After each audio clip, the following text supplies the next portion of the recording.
Iyara ma gun ma do ga e pingre ni jor cheng pin no ma ban. E dio ma gwala. Ina chon o do di jirom jam mat bai pan jeng da. Iyara ma gun ma do ga e pingre ni jor cheng pin no ma ban. E dio ma gwala. Ina chon o do di jirom jam mat bai pan jeng da.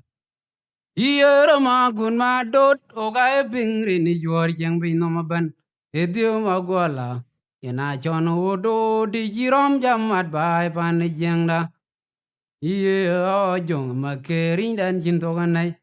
Ma chwena biala guden man na le ya buk dore diet kwa bai ran dia ma dango ga kum pan jinu.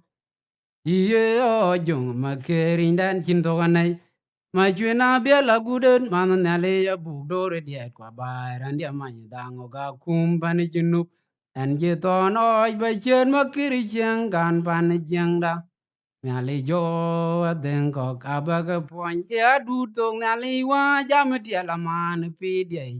En man ba jam nei. Panda chiria ka che ko tuom bu wil ya ra ji go tu bai. A cha ke ping dong je ni jon karang ma boratim. On chu maram bi a jam karang janep gam. Ai wil keria ken dong ke ping. Anyar balung je lwe erik. Ba chet jon bok tit. Ba chen nyong tok. Panarom ke gangwi ror go le yit ke diak go yi de kwen bi. Ye adu tong na li wa jam dia la man pi dia. An man ba jam nei. Panda chiria ke che ko tuom bu wil ya ra je go tok bai. Acha ke ping tong je ni jon garang ma boratim.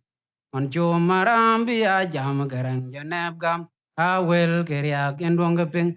An yar balung je lwe erik. Ba jet John bok tit ba jen nyong tok an la rom ke gang wi ror go le yit ke diak go yi de kwen be